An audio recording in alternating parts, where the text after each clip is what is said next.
So, scale of 1 to 10, Pete Dodd. Mm-hmm. How excited are you for Destiny tomorrow? Be honest. Don't hold back. Tonight, first off, because it unlocks at 1 a.m. my time. Ooh, not long from now. Only a few No. hours. Yep. So, I'd say 9. I'm definitely really excited for it, but I can think of games in the past that I had just a little bit more like, oh my god, I can't wait. I think a big part of that is now that I've played it twice with the alpha and then the beta. So that's taken a little bit of the, the like, oh my god, like because basically the beta was the beginning of the game, so I'm just gonna be playing what I've already played. So that kicks it down to a 9. A 9 is pretty high, though. It is pretty high, yeah. A 9 is, I lined up my schedule so that the minute it comes out, I can play this game for a whole long time. Kind of excited. I like that. I stayed up late last night on purpose. Like I wanted to go to sleep at like 1, and like basically forced myself to stay up until 3. I slept in on purpose, and I tweeted. I was like, "Don't look for anything for me on the site tomorrow morning because it's not happening." I was like, "I need to be awake and streaming and all of that at 1 a.m. tomorrow night." So I slept late. Yeah, I've planned my whole day around 1 a.m. You know, the feeling of excitement for a video game, it's so conflicting, right? Because you're excited, right? There's a new game, you've been looking forward to it, you've got that excitement, like, sometimes you even get to be like, man, I'm going to take the day off, or, I'm, and then you realize, like, I'm too excited. I should not be this excited for a video game, because, number one, I've been let down so many times. Number two, even when a video game is great, it's still just a video game, but then you're like, a brand new game's coming out tomorrow, and I'm excited. Like, yeah. I find myself having that. Now, it's been a while because, most of the games that I play that come out now are sports games, so I don't have. I love them, but I don't have that same sort of excitement. Yeah, that's sort of the mental sort of tennis that I play when there's a big release coming up. I think it actually was a sports game. Looking back, I think that NFL 2K won on the Dreamcast because it was the first online football game. I don't know that I slept for the week prior. I was just on the Operation Sports forums. I was at the site called Sega Search at the time, and we had a league already built, and it was all that any of us could talk about or think about or anything. It was like, oh my god, we're going to get to be able to play football online over glorious 56K. Absolutely. And that was one of the most anticipated games, I think, for me ever. And I'm pretty sure I played that game every day until NFL 2K2 came out. Because the novelty just didn't wear off. It was like online football's what I've waited my whole life for. Oh, I know exactly what you're talking about. Exactly what you're talking about. I do like the Destiny commercial. I think those are cool with the Zeppelin music from Zep 3, my favorite Zeppelin album, blasting in the background and the live action stuff. I like it.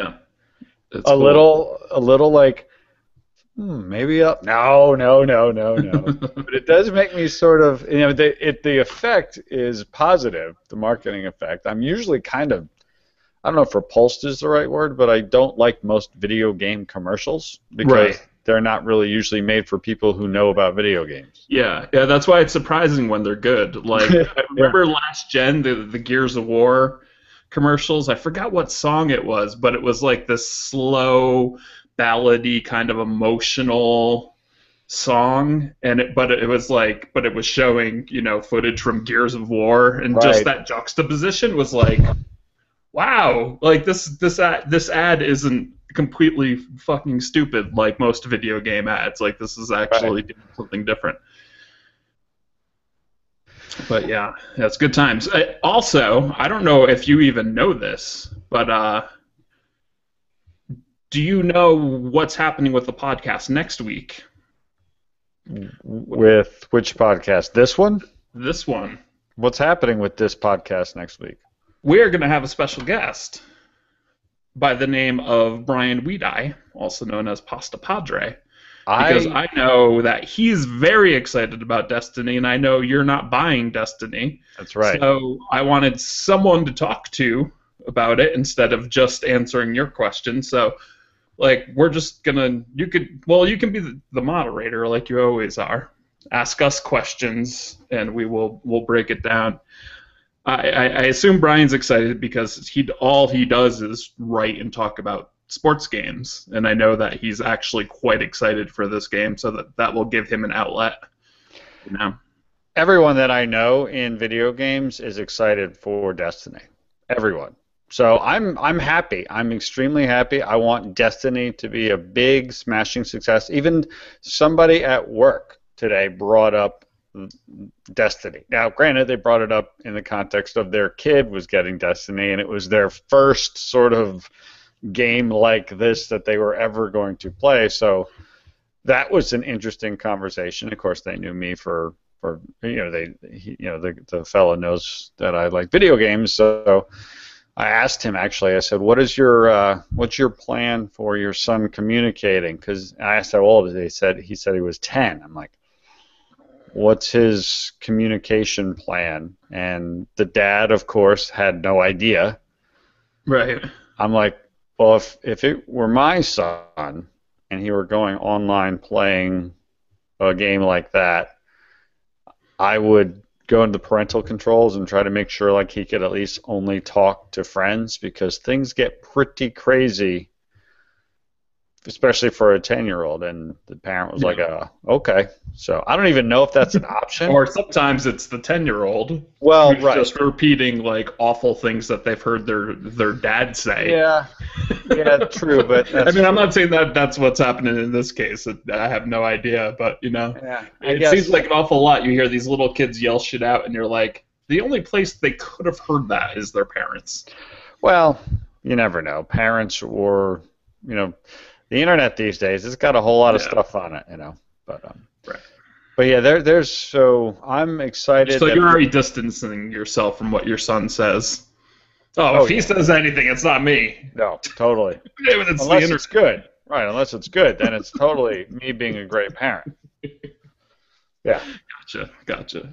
Yeah. So I'm excited that people are excited. It's good. Yeah. It's good for everybody. It's good for It's like Grand Theft Auto 5 last year. I mean, it was like all this talk about the industries and decline and whatnot, and then that went on to be like the fastest selling video game or fastest selling of any type of media ever, fastest to $1 billion.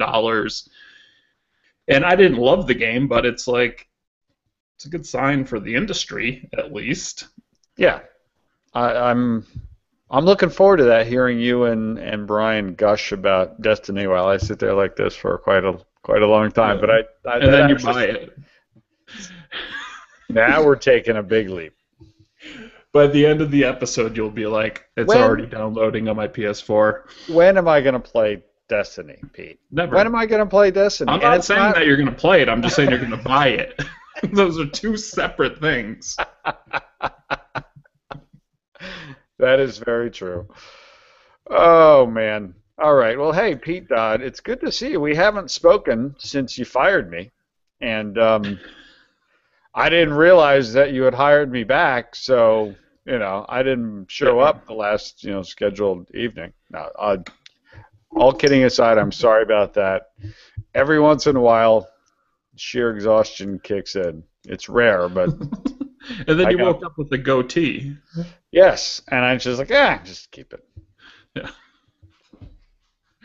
This will take far too much energy to shave.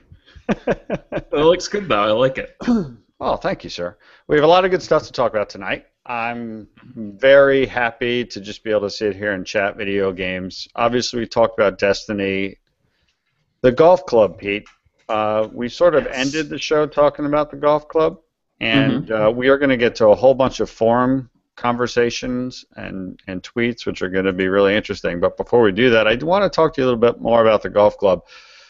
When we last spoke, I had basically just turned on the game and played a round or so. Right. Since then, oh man, I want to play the golf club all the time. I love that game. It's not necessarily a great game, but I love it. Does that make sense? It does make sense. It fills a void that hasn't been filled in a very, very, very long time. It's a golf sim. It doesn't hold your hand in any way. It doesn't reward you like a slot machine and XP and Mhm. building up. Like, you just go play a round of golf. And And that, either you do well or you don't. and all your friends are part of the whole experience. Yeah, I yeah. love The that. online integration's amazing. Oh, it makes the whole game. Like Mhm. it makes the whole game. Being out there playing around in a tournament, and all of a sudden you're playing with two or three of your buddies, sometimes in real time, sometimes not. Mhm. I love it. I love setting up the tours and the tournaments, and we're getting started. We were in the middle of another one, but I was so Some of those courses you pick though, Jesus. I just randomly pick stuff, right? Yeah, I you go shouldn't do in. that. Well, You're ignoring the entire thread, which is like, can we I screen these courses first? that I am absolutely not. I'm in that thread every day, and you know it, sir. How Yeah, dare but you? does this tour at least have the course created by one of the guys from the forums? No. See, you're not in that thread every day. You're a Which liar. which thread? In the thread that I started and write in every day, or the other thread, which I should not have started the new thread because the other thread already existed. Well, If I your were, thread is about tournaments. I don't right. remember. I think it's actually written about in both. But one of the guys made a course, and it's really Well, good. it's in the next tour. Right Okay. now, I'm promised. Probably multiple tours. Yeah, sure. If it's good, I mean, I don't know if you have played the latest tour that I think I started last night. I haven't. I almost started about 5 times today, but I kept Yeah, having stuff to do. I went and picked hardest, easiest. And I love the first course. The first course is great. It's beautiful. It's Mhm. got giant mountains. It's got undulation. It's one I've played a couple times. And the first hole of the first tournament in the four course tour, I shot, I think, four, maybe five over par on that hole, Mhm. and just set the tone for the whole 18. It is. It's not an easy game to put in It's not an easy when it's game. flat. When you are on a difficult green, it Forget is it. close to impossible. Yeah, it is. It is. But it keeps I want to play it. Like I want to play it. I've barely been able to play it because of well, I was doing a review for NHL 15 and we Mhm. had our Madden League kickoff this week and I on the treadmill, you can't play that game on the treadmill. Right. Your shot line would be like that. Yeah, and that's where I play an hour of video games a day is on the treadmill, and that's where Am I the only one playing in our? Oh, I'm sorry, I'm not allowed to talk about this, but I'm going to anyway. Am I allowed to? I mean, is anybody playing in our online show league anymore? Or is it just me sending emails to the four of you, and you're like, who's playing that anymore? No, I'm still playing. I'm Okay, good. slow. TJ said that he's letting us get ahead because he plays Okay, in spurts. okay, What TJ needs to learn is that I can't advance and sim computer games unless he plays. okay, And it seems like Gus is still playing. okay, good. So yeah, that's what I play on the channel. That or NBA 2K Mhm. 14. So I I've want been to playing play some it. 2K14 lately with people in my stream. It's fun. It's great. And NBA 2K15 sounds much better, which is a good thing. And evidently, by the way, the FIFA demo came out today, and I've already got like three people on my Twitter stream saying it's already game of the year, Yeah, or very strong. I need to get my hands on that. Yeah. I'm So, excited. but yeah, the golf club, I love it. Can't recommend enough. We're having fun tournaments, Dodd Scientific's tournaments. We're going to have them regularly for a long time because it's awesome to do that, Yeah. and so Yeah, someone go on the ahead. forums was asking, like, I thought we were only going to do this like once or twice a month, and I didn't respond yet, but basically it's like, well, we're all in love with the game right now, so we'll just do tournaments nonstop. Yep. Once the fall deluge of games hits us, then we'll, go to every week or every other week or something like Yeah, that. whatever. But for now, we're just doing them back to back to back to back because it's Just fun. having fun. And this one, unfortunately, is set to go forever. So we'll probably artificially cap that in a few days and then Right. start the next one. Yeah, see, your problem is not playing it on the treadmill. My problem is that I especially can't putt drunk. Oh, So yeah. I do most of my gaming now is at night when I'm streaming Hmm. because during the day like I'm writing about games and stuff and I'm not actually playing them unless I'm working on a review. So yeah, by the time I get on a stream and it's like 11 o'clock at night and it's like, okay, I've had a couple drinks and I'm like, I'll play the golf club. And then the shot's just off in the trees and I'm Yeah. like, this isn't the game for right now. Anything else on your playlist that you've been? I mean, you put some reviews up. There's a bunch of good stuff happening on Dodd Scientifics. Anything Yes. else? And Uh, if people want to join us in the golf club please. tours or whatever, go to doddscientifics.com and subscribe. $8 a year, and you get in the forums. We already have we have two Destiny clans. We have a I've PS4 and an Xbox One Destiny clan. We have yeah, a pure some pool league going that's kind of in limbo currently, and we have the golf club stuff. the names of the clans are terrific. Was one of them Scientist du Mort? Was that what one of them Yes, was? I yes, love that. scientists do mort, I love that. which is yeah. I'm not, as you know, I'm not comfortable with my name being all over all of these things, which is funny because people who hate me is just like, he's so egotistical, he has his name on everything. And I'm like, I keep trying to vote that we don't do that. And everyone's like, no. Like, because either they like the name. I mean, I get that. Like, Dodd, it's three Hmm. D's. I mean, Hmm. like, how many people have, like, two letters in their last name? I mean, it's four, but it's two, it's three D's and a no. But I get that, but it's weird. But the thing is so this is scientists du mort, which in French, basically like it's sort of Frenchlish, means scientists of death. I know. I love that. Yeah, that's what I mean. It's just it sounds like that works perfectly. Yeah. Awesome. So yeah, it's good stuff. All right. We have some really interesting forum questions. I want to get to them because, well, I like this, and it kind of reminds me of when you and I first started having regular conversations. We would just have more extended conversations about topics like this. So Right. here's one. This comes from F. Almeida. He says, "What do you think it would take for console manufacturers and publishers to stop this timed exclusivity nonsense?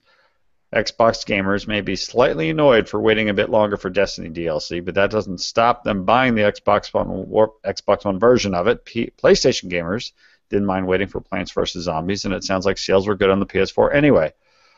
All that timed exclusives are good for is console manufacturers wasting money because these things just don't push hardware sales. They do annoy us consumers as we feel a certain degree of disrespect from the same industry that we are supporting and keeping afloat."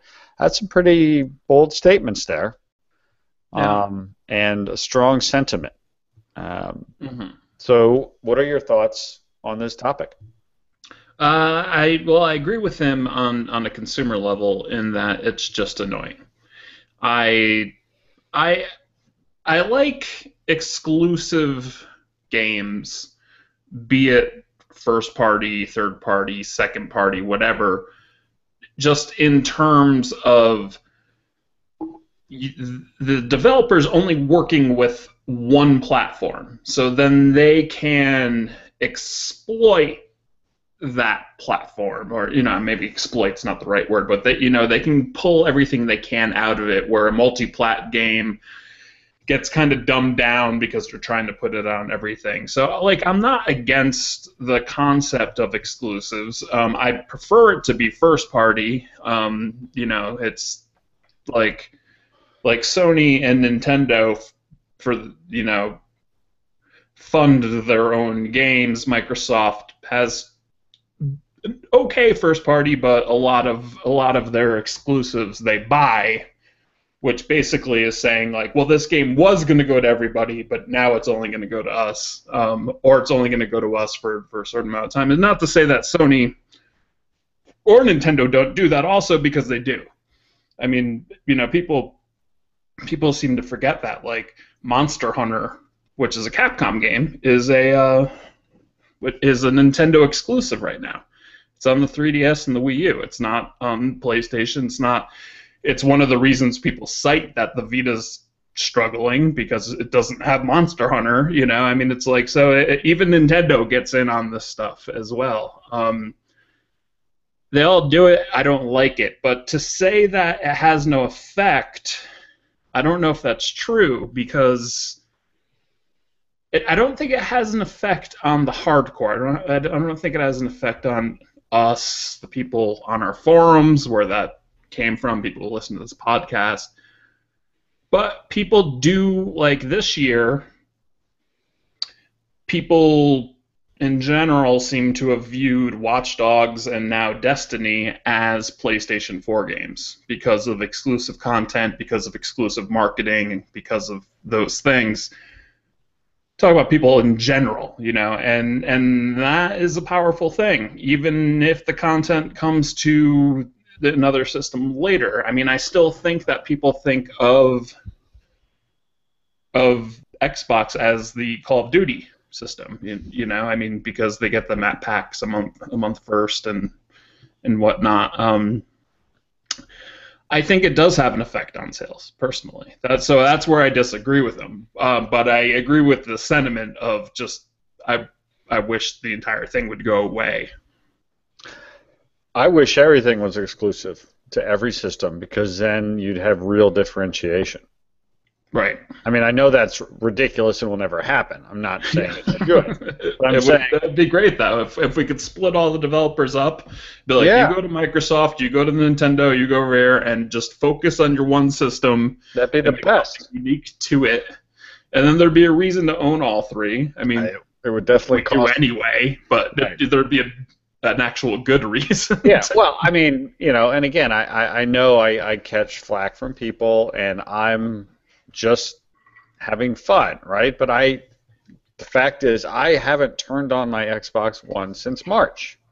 I literally haven't turned it on since March. It's now September. So, I really wish there was something on the Xbox One that was only on the Xbox One that I cared enough about to play it. And that's why I think I love my Wii U and my 3DS, which I need to talk to you about. I'm having a little bit of a 3DS situation we have to talk about before the end of the show. But that's why I think I really enjoy the Wii U and the 3DS so much, is because to me there's there's nothing I can play this on but this platform, and to me that's actually appealing. Right.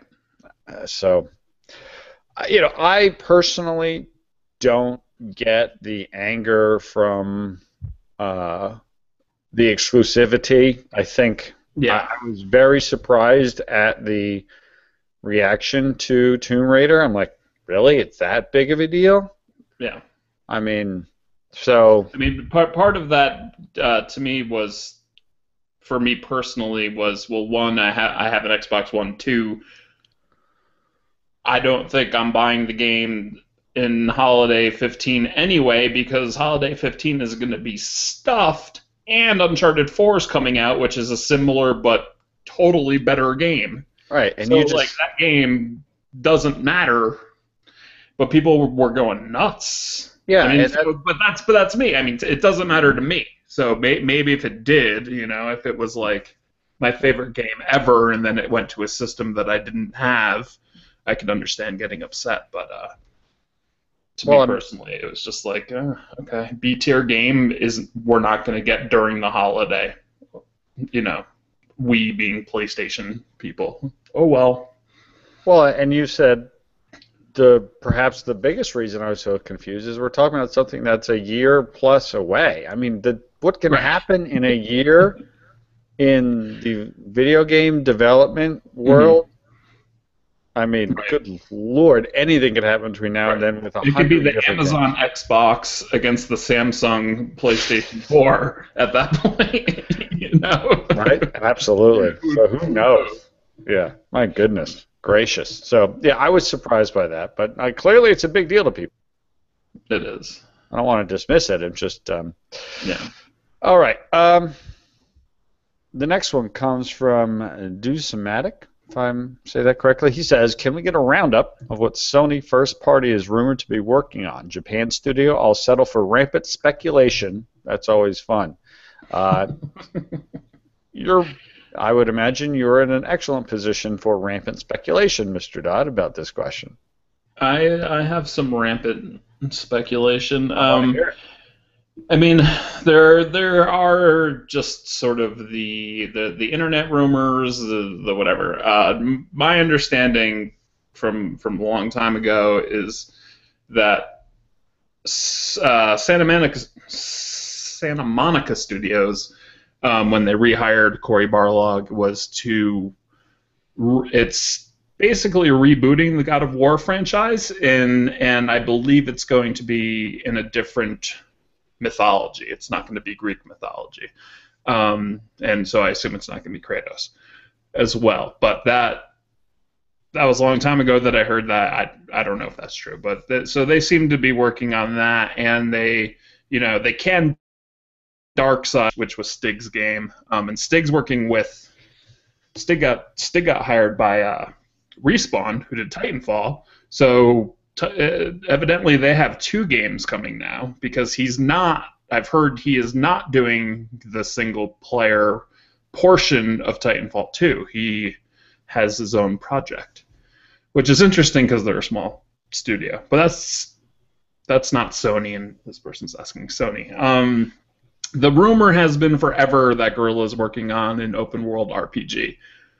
A person that I know at Sony thinks that idea is laughable, but also admitted he has no idea what Guerrilla is working on. So maybe he's wrong, maybe the internet's wrong, I don't know. Media Molecule has been rumored to be working on a game for the Morpheus headset, and they've been rumored to be working on their next project, just like they have two things going on. And they're bringing Tearaway to the PlayStation 4. Can't wait for that. I Yeah, can't wait to see what that is like. It was amazing on the Vita. right. Right. Studio Japan Japan Studio is working on Gravity Rush 2. At first I was hearing that it was going to be PS4, PS Vita. I haven't heard anything in a while. I'm guessing it's a good chance it may just be PS4. Though, well, I don't know. The Vita's still doing well in Japan, so it might still be both. A knack sequel is not imminent, but it has sold well enough that like the return on investment on it was pretty huge. So I was told a while ago that there will be a knack 2, but probably not for years. Like Cerny isn't working on it right now, for instance.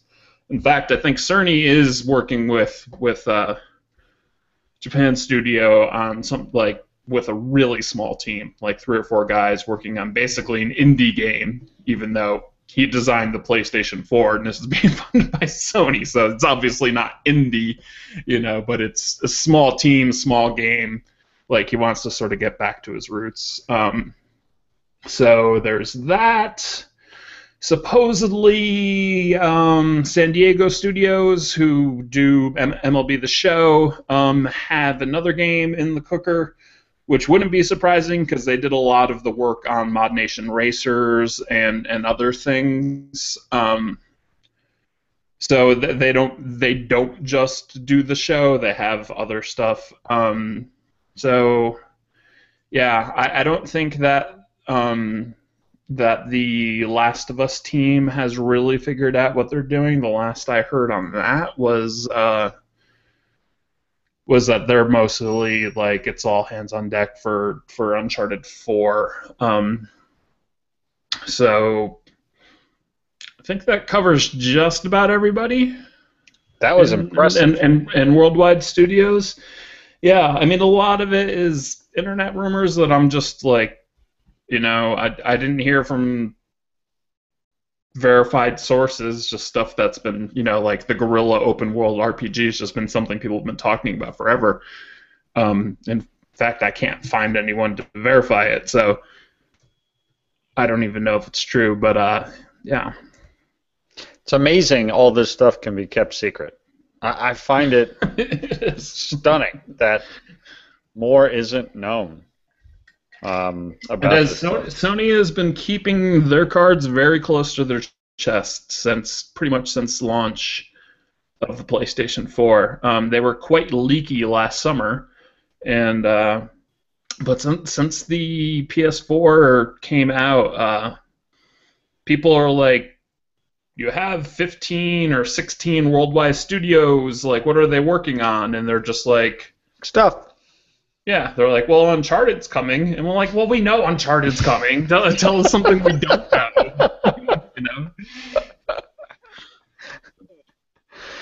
You brought up the Morpheus. I've done a 180.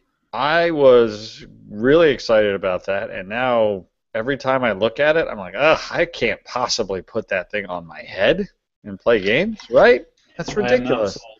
I'm not sold on it. Though, from what I hear, like, once you put it on, right, it changes you forever. Okay. And I'm open to that. But at this point in time, it's cool. I like it in theory. I'm glad that they're working on it. I'm glad that the PC one that Facebook just bought that I can't think of the name of. Oculus Rift. Yeah, I'm glad that one exists. I'm glad that the technology is being explored. I just personally am not like, oh my god, I can't wait. Because I was, and now it's not something you can demo. I mean, when they go on stage and they're like, we have this thing, but it's kind of like when they unveiled the 3DS. It's like it's 3D. I mean, you can't see that right now, but when you get to play it, you'll be like, oh, it's 3D. I mean, right there. Right there. And like, I didn't get it at all, and then I went to a Walmart, and there was a 3DS on a little thing there, and I played with it, and this was like a week after it launched, and looked at my wife and was like, I need one of these right now. And she agreed, and we bought it. We bought it right then and there. So sometimes you have to try something for it to really sort of sink in. Funny thing is these days, playing 3DS games and whatnot, I tend to not have the 3D slider on. Me neither. I play my 3DS regularly, although not nearly as the way that I probably should. But yeah, I never have the 3D on. It just doesn't do it for me. Right. Next one, Super JP from the forum says, I know it's been discussed many times, but it is so interesting of a topic. 10 million PS4 versus 5 million Xbox Ones. It's a great start for Sony, a slow start for Microsoft. Did you guys see Microsoft capable of going the Sony way? Or no, do you guys see Microsoft capable of going the Sony way? The PS3 launch was a disaster. They fired Ken and Kaz and Shu, and the others took the lead and changed the company. I mean, can Microsoft run after the PS4 for a few years before reaching Sony console sales like Sony did last gen, when they eventually caught up? Can they afford that, or do you believe the new boss of Microsoft gave a 2-year plan to fill, or else the division is doomed for sale or terminated? to go further, do you believe that the current Sony is here to stay for long with the momentum they have, or are they to fail again for their past sins? At the end of the day, it would be best for gamers if both companies cared for customer satisfaction and money rather than only money. I disagree. I mean, I agree with the statement. I disagree with the sentiment that both companies don't care about customer satisfaction. I don't think you can be in the business without caring about, I mean, without caring about customer satisfaction to a certain degree. I mean, everybody values different things different ways, but I mean, if they were terrible at it, nobody would buy anything. Before we talk about that, though, there was a response from Dr. Dam. He says, I think Microsoft will bounce back somewhat in the US, but not in the rest of the world, and that ultimately will mean losing this generation to Sony in pure sales terms. I expect the United States to become fairly neck and neck as the generation progresses, unless someone manages to do something clever or peripheral-wise. I don't think Kinect is at something, and neither is Morpheus. That's something I'd love to try, but it's not going to be a game changer. I don't think Microsoft will bail out or sell. It'll be successful enough to keep big franchises going and third-party support. How much Microsoft is willing to take risks going forward is probably more of an issue for me as an owner. Xbox One platform holder, obviously. They are concentrating, consolidating, and building the US position. Currently, everything else will take a backseat for now. So, you know, it's the just a continuation of the conversation about the sales of both platforms and the future of both platforms that we've been having for a while. Those guys should start a podcast because those are really good back and forth. That's what we get in the forums. I love it. So let's go back to a couple of questions. First question is, do you think that Microsoft will eventually catch up to and be even by the end of the generation, a la what Sony's PS3 did to the 360 by the end? Do you think that is a plausible scenario?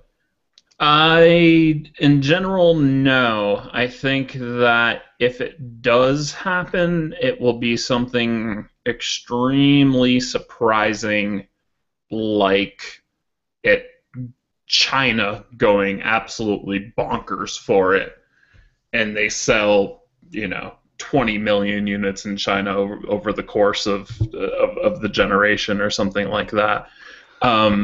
But as things are going right now, no. I think I agree with Dr. Dam. I think that the battle is on in North America, and I think it's going to stay tight.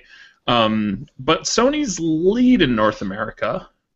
Let me tap down my bandwidth issue because for some reason my face isn't showing up.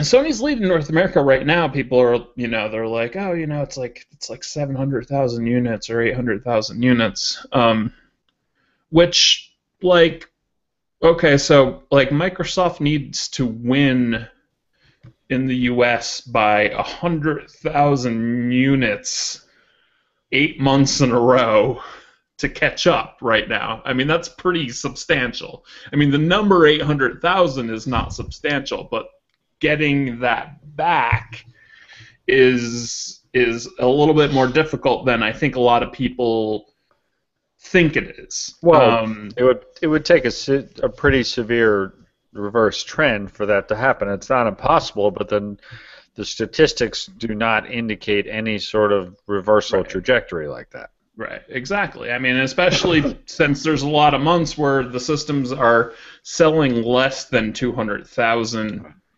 each. So to be making up hundreds of thousands when you're not even selling 200,000 in a month, it would take a pretty serious reversal, but I do think that the battle for North America is on, and I do think it's going to stay tight and probably stay within a million, and that is good. But from what I can tell at this point, Microsoft has basically just sort of given up on the rest of the world and is focused just on America right now, and they seem like they seem even in Western Europe to have basically just thrown up the white flag. And I mean, you can find the system super cheap over there, like way cheaper than the PlayStation 4. And you get multiple games with it, and it's still getting outsold like crazy over there. It just What?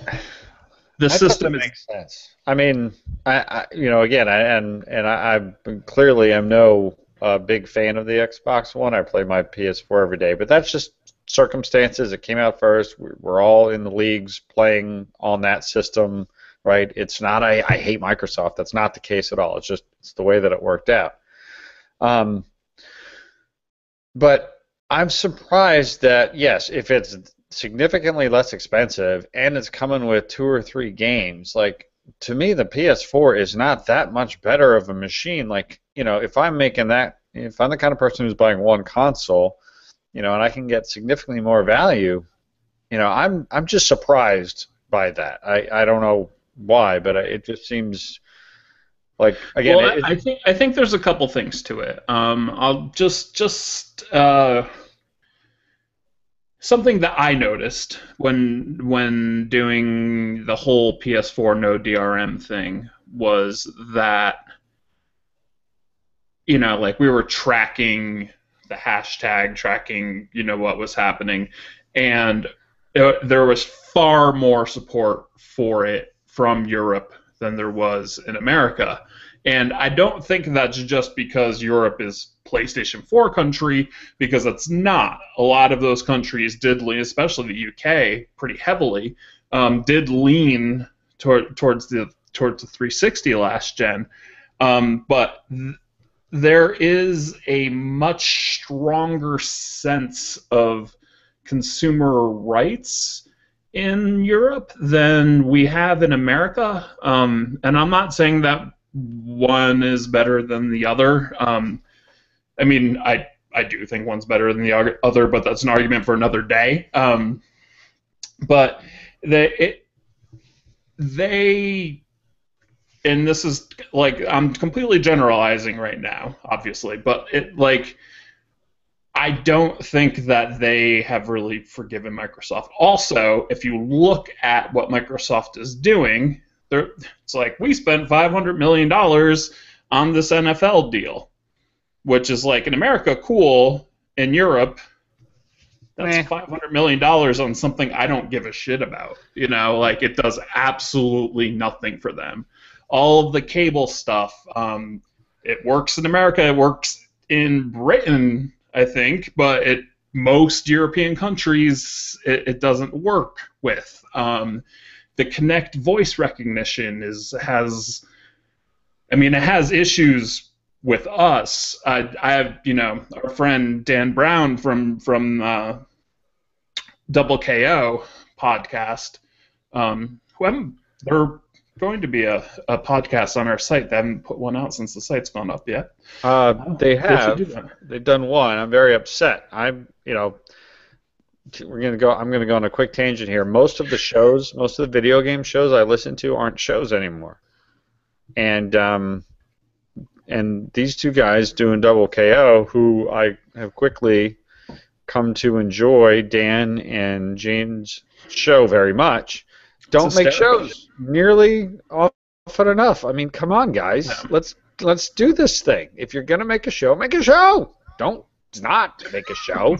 Seriously, and put it on the site. I didn't even know it was a show, because I've been waiting for it. I mean, like, James is authorized. They're both authorized to get in there and post it under podcasts. August 20th. But Dan has an Xbox One. James does not. Dan says that there are 0 voice commands that will pick up his New Zealand accent. Yeah, I've heard. So there's a lot of reasons why the Xbox One isn't working outside the United States, and it's price and being underpowered is kind of what the excuse is in the United States. But outside the United States, they have much bigger problems than that. You don't get the TV shit. All this money spent on NFL. All of this functionality that just doesn't work. The Kinect doesn't understand you. They have major problems, and Europeans are kind of pissed off by what Microsoft tried to pull, and there may be a little bit also of sort of anti-American sentiment there. It's like, well, of course the American company tried to pull this shit, and fuck them, and we'll support the Japanese. I mean, all of those things mixed together ends up being the PlayStation 4 is destroying the Xbox One in Europe, and I can't imagine that scenario turning around this generation. Can't argue it. It's hard to anyway. All right, Tony Fox from the forums. Most interesting question I can think of. Sony brings remote play to their mobile devices. Smart move. However, do you think the fact that they're limiting it to Sony devices helps or hurts them more in the long run? Do you think that their smartphones can be a viable replacement as a remote play and PS Now platform over the Vita? Some statistics for reference in question: mobile game from quarter 2 2013 to quarter 2 2014 grew 40%. Handheld console declined 25% in the same time span. I don't know where he's getting that information. It could be correct. It might not be correct. I have no idea. Right. So that's his, basically, do you think, does the fact that they're limiting it to Sony hurt them, and do you think that smartphones can be a viable replacement for remote play? I hope not. It's well documented how much I love the Vita. I don't even use it for remote play. I just flat out don't. Not out of any sort of, dislike of it. When I play my PS4, I sit 5 feet away from a big television screen, and that's when I think PlayStation 4, that's what I think. And then when I turn on my Vita, I play my Vita. So I just like the Vita. I like the sticks. I like everything. Mobile phones and iPads are awesome for many things. Playing video games to me is not one of them. Certainly connecting to a console. Well, these phones that they showed, you actually get a little clip, and you basically hook it up to your DualShock 4. So, and the DualShock 4 connects to it through Bluetooth. So you have the screen and you have the full controller, which in terms of remote play makes it superior, because you're not like for instance, I can't play NBA 2K14 on the Vita, because since they decided to just go with the default button layout just out of laziness or whatever, you have to hit a certain part of the back touch to make your guy do turbo or sprint or whatever it's called in sports games these days, and it's impossible to do. So being able to play with the controller, you have the button instead of back touch, that's better. So yeah, I mean, they may be better remote play devices because of the controller, more so than the screen or anything else.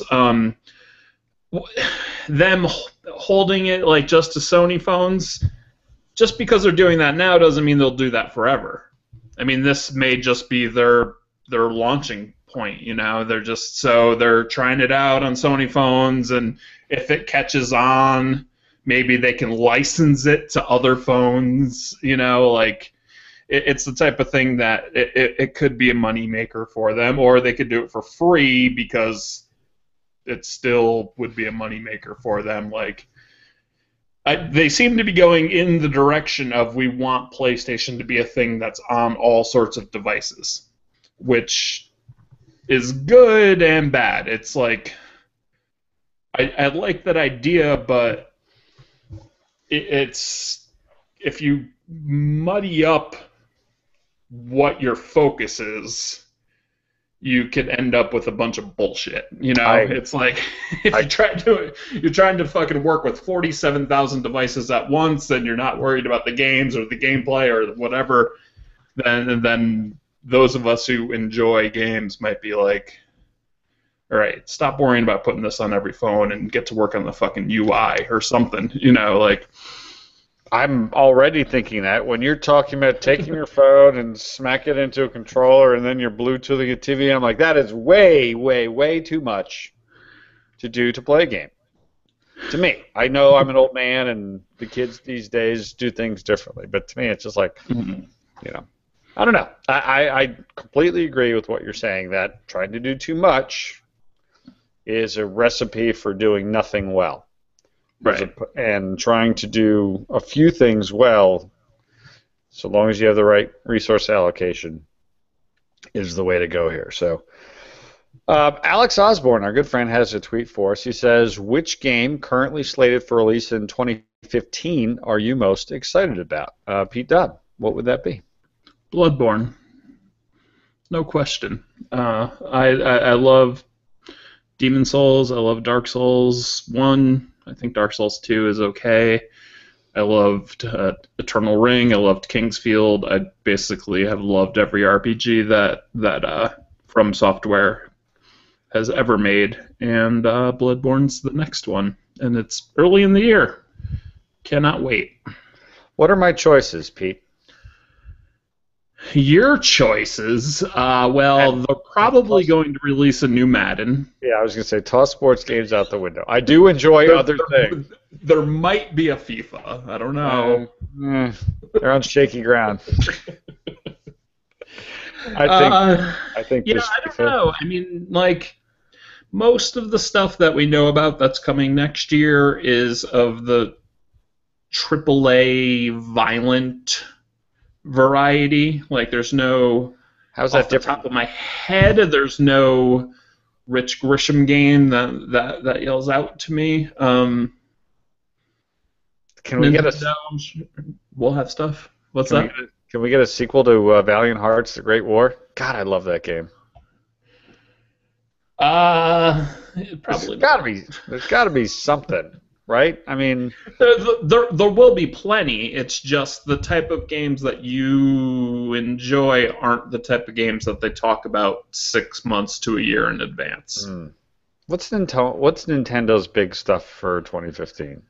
At this point, it is the Xenoblade game, which is like an 80-hour RPG. So there's no way that you'll play that. Legend of Zelda. I Yeah. don't know if you're a Zelda guy. Well, we need Zelda to talk. games have been getting to be like 15, 60 hours, which is ridiculous. They used to be shorter. Need to talk about that. Yeah. What else?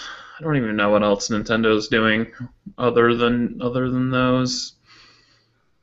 I think that Toad game got pushed back until next year. Yeah, what is that? I've heard, our good friends at the Player One podcast mention that. I've heard other places talk about it. I know nothing about it. I know it's a Nintendo Well, you played Mario 3D World, right? On the Wii U.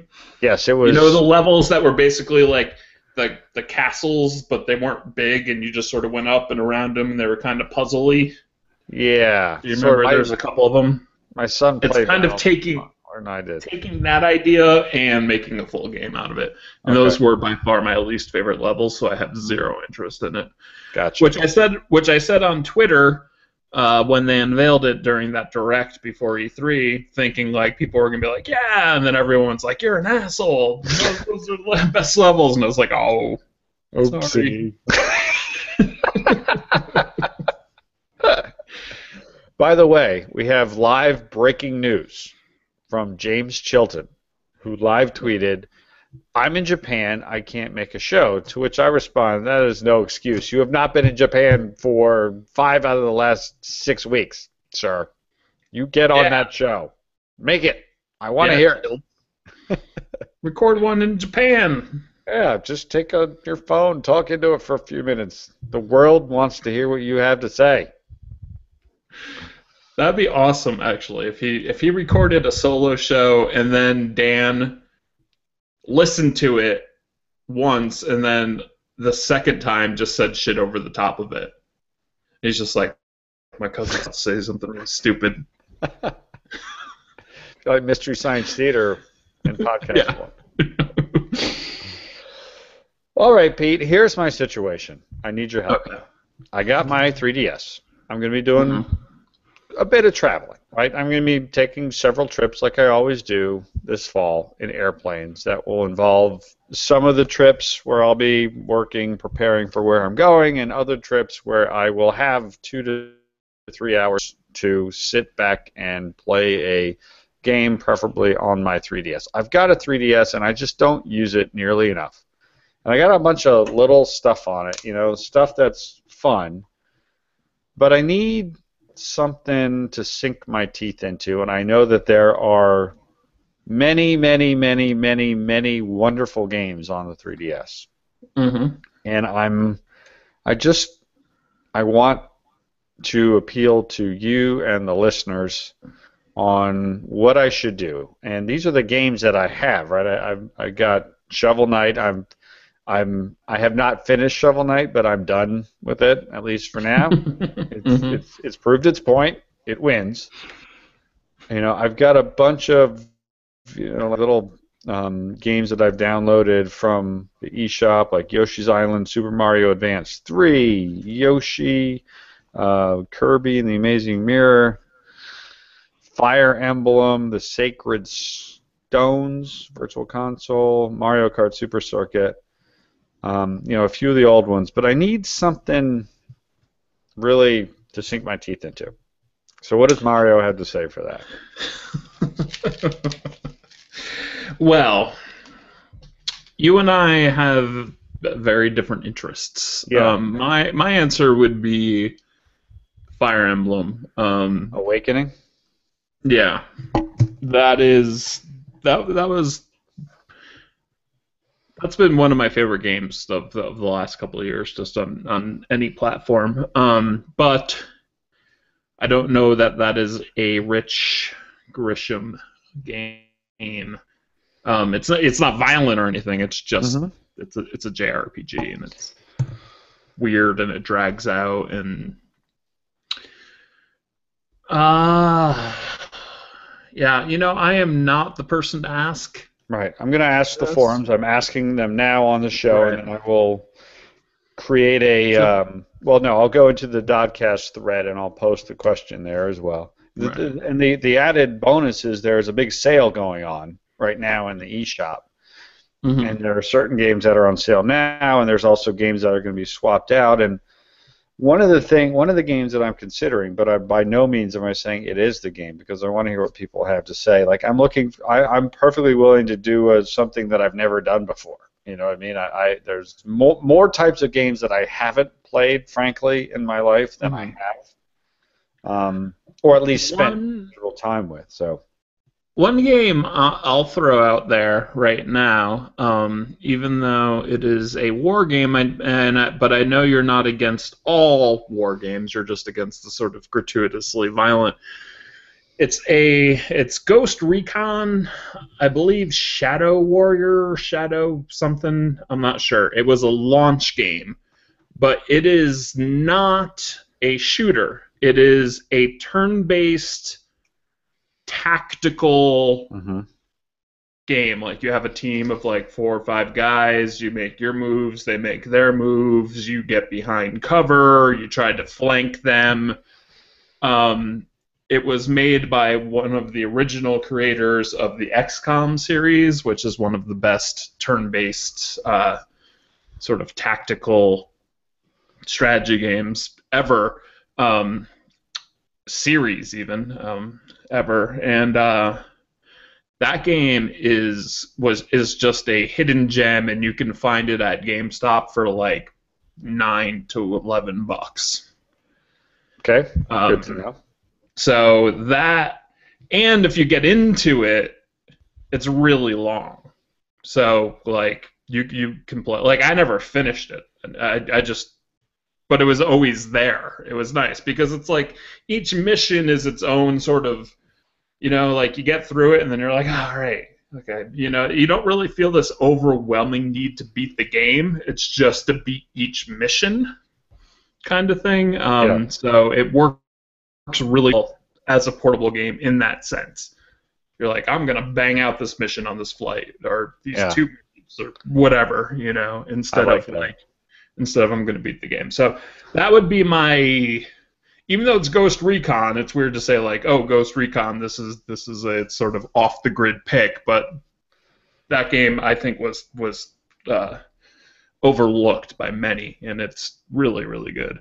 A game I've been considering, and this is based upon a conversation I had at PAX East with, among other people, Chris Johnston from the Player One podcast, when I was talking about the Zelda series, of which I played extremely little, like extremely little.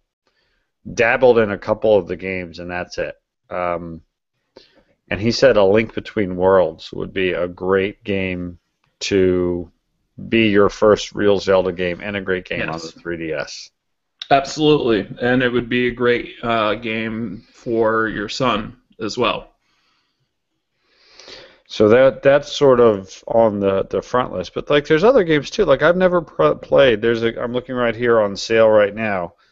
Professor Layton versus Phoenix Wright. Like I played one Phoenix Wright game for a couple of hours a long time ago. But like people Right. love these games. There must be something or a lot to them, right? I mean, have you played Yeah, these games? there is, but it's, I mean, it's a niche, you know. I Yeah. mean, it's like you either get really into it or really not. Like I appreciate those games, but I get frustrated because I'm too dumb for Mm. them, and I don't like things that remind me that I'm dumb.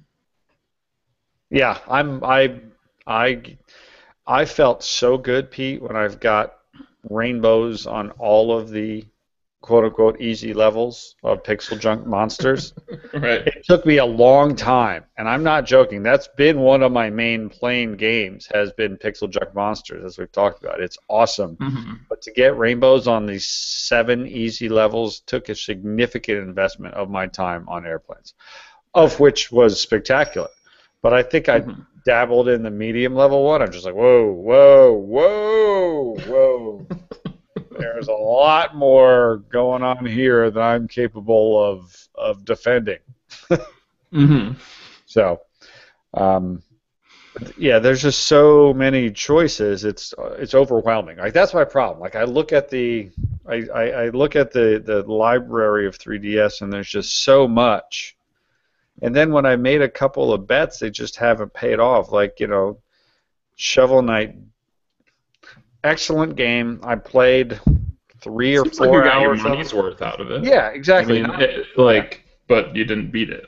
No, not complaining. Just it. Hmm. I'm not going to look back on Shovel Knight and say that was awesome. I'm going to look back on Shovel Knight and say that game might be awesome, but for me, it wasn't an awesome experience. So I've got Right. to, that's what I'm looking for. And I think I can't go wrong with sort of the four choices that I've got written down, which are Fire Emblem Awakening, A Link Between Worlds, Ghost Recon, Shadow, something or other.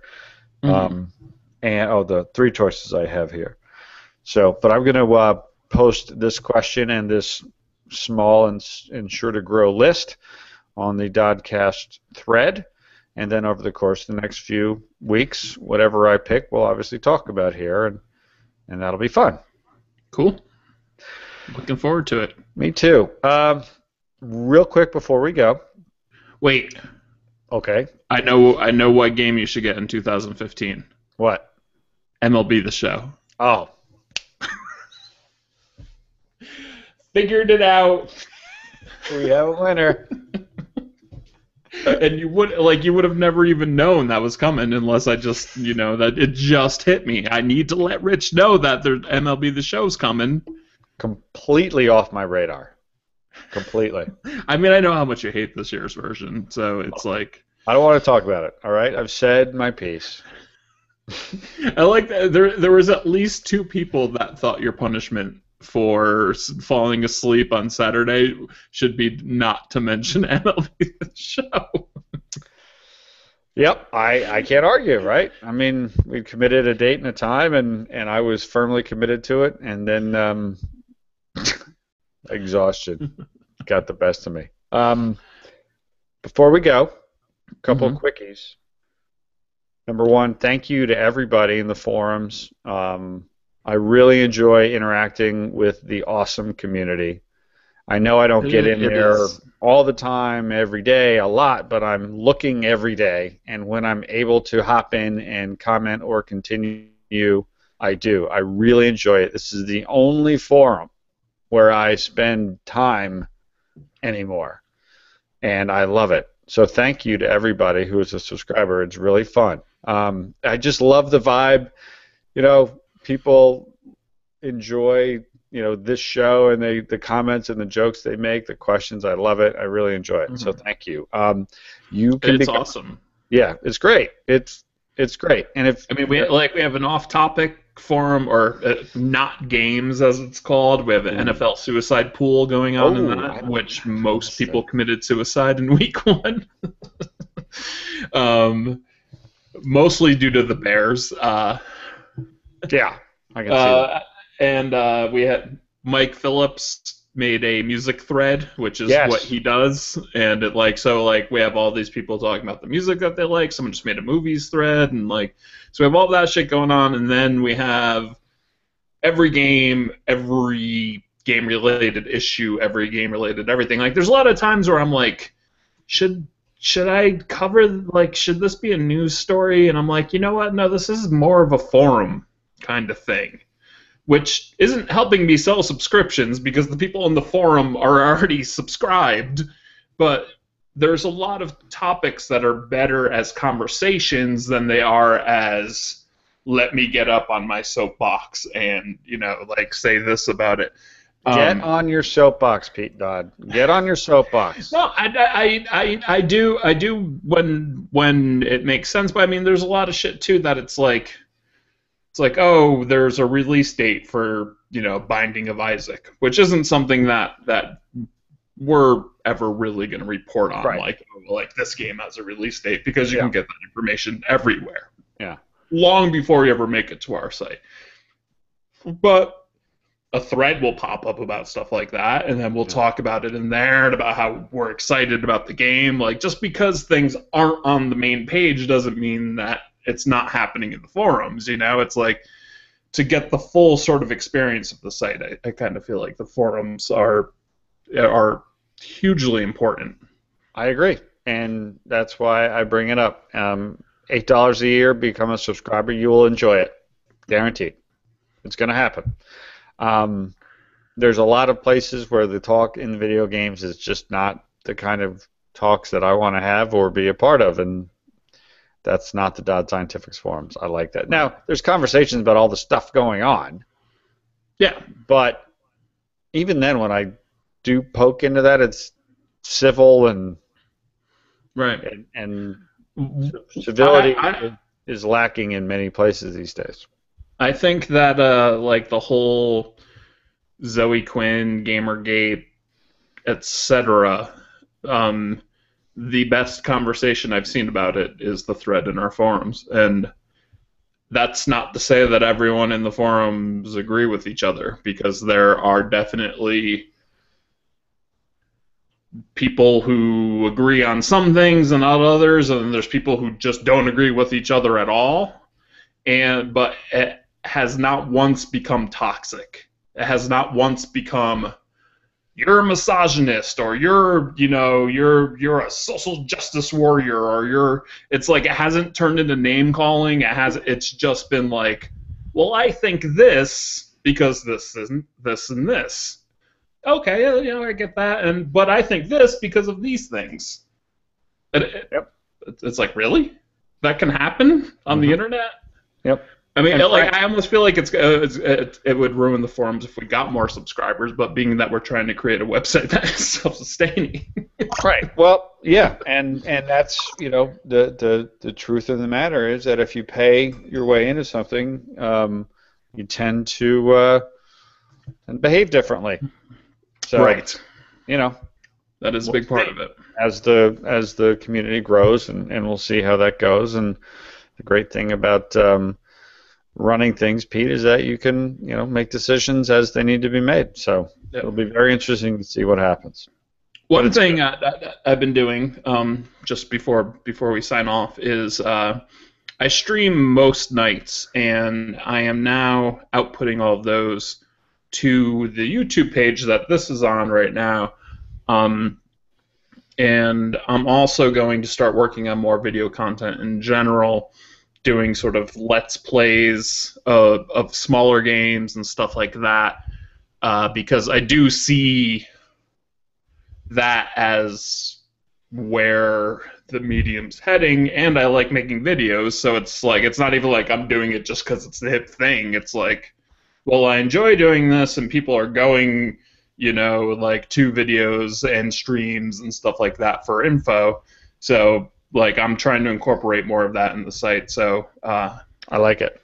all sorts of stuff. Yeah, I mean, I have just from the weekend on the YouTube page, I have games of me playing NBA 2K14 against subscribers. I have me playing MLB The Show in our league against the AI. I have me and 3 subscribers playing The Last of Us like every night, 3 nights in a row.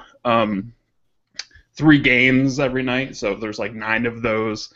I have me basically doing a let's play of like the last half of Diablo. And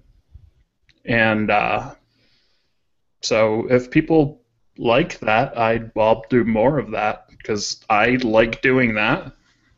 So check out the YouTube. I like it. All right, Pete. This was a show. This was fun. It was good to talk to you. I always enjoy these conversations, sir. Me too. Me too. And I'm looking forward to next week with Brian Weedeye. Brian Weedeye, the great Brian Weedeye from Pasta Padre, who I had the pleasure of meeting in his hometown a couple weeks ago and having fun. So that'll be fun. Go ahead. I was going to say, speaking of which, to the people who are watching this live currently, I'm going to be streaming Destiny at 1 a.m. Mountain, midnight Pacific, and so is Brian, and there's a good chance we're going to play together. So either go to his stream or mine, and you'll see us playing together. I'm going to go play golf and then go to bed. Yeah, that's way too late for you. That's just because I have to be up extremely early in the morning. And that's all right. Classic Grisham. The old Grish dog, as you referred to. The old Grish dog going. As I never refer to him. I love that. It seems like something I should call you.